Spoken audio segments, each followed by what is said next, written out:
Hello Internet, my name is Lave and I watched another film at London Film Festival, The Man Who Killed Don Quixote, which is co-written and directed by the legendary Terry Gilliam.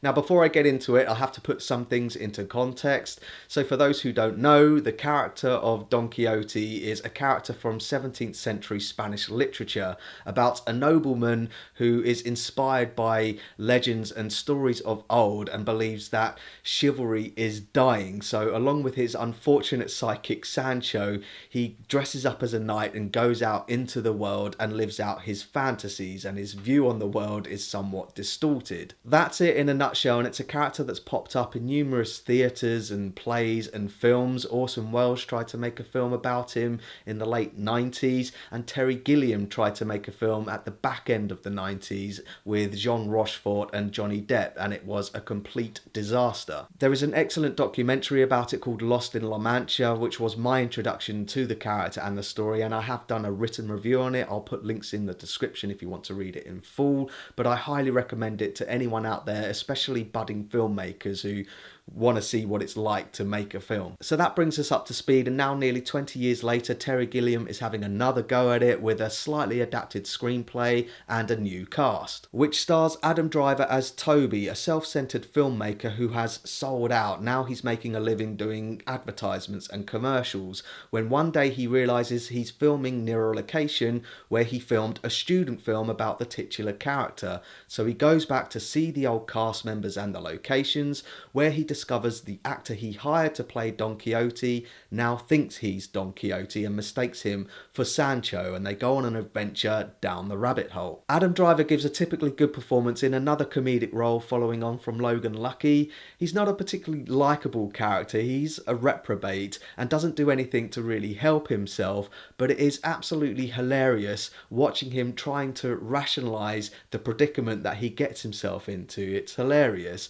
I know a lot of people compare the character of Don Quixote to Terry Gilliam. It's an analogy for him, but I think Gilliam has adapted the character of Toby to be a reflection on him as well. The film is already meta, and it's got another meta layer to it by the fact that Toby tried to make a film about him earlier. I thought that was great. And Jonathan Pryce makes for a great Don Quixote. He's got the right balance of optimism and charm, despite the fact he's completely incapable of being the hero he thinks he is. And I really enjoyed and laughed in the first act when these two characters meet again and all of the hijinks begins. There's some lovely whimsical moments early on in the film which blurs into memories as Toby is remembering making the film and casting the actor to play Don Quixote, but as it progresses into the second and third act, it started to drag a bit for me. I liked the overall themes of Toby learning life lessons and regretting some of his earlier decisions, especially when it comes to the character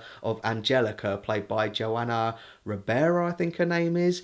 But I think the film does start to lose focus. It does have some stuff to say about modern day terrorism, which felt a bit tacked on, and it even has a pop at Donald Trump at one point, which I think is going to make the film feel a bit dated when it really should feel timeless. But the film does get back on course towards the end, and along the way there are Python-esque laughs with Gilliam's stamp all over it as reality begins to merge with fantasy, and it's all achieved practically without CG. He uses old school techniques like forced perspectives, and one particular shot which I really liked, which is set up like how they used to make movies, with maybe a live action set piece which is filmed down here, but then the background and the environment is painted on in cell paintings. I'm not sure if the shot is actually a cell painting, but it's certainly set up to look like it is. I really appreciated that, and all of the production design and the costumes, and the fact that they shot a lot of it in the same locations that they originally scouted. But I can't hide the fact that I'm a little bit underwhelmed with this one, because it does feel a little bit ill-defined, but then you could argue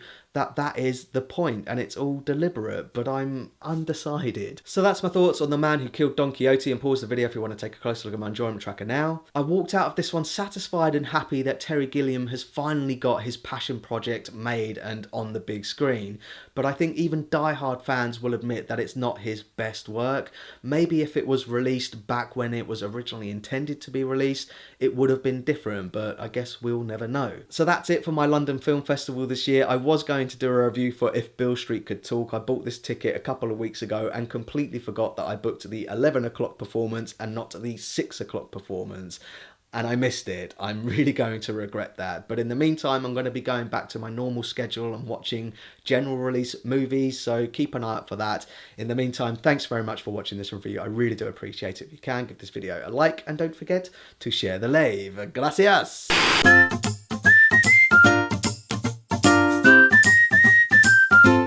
Subscribe.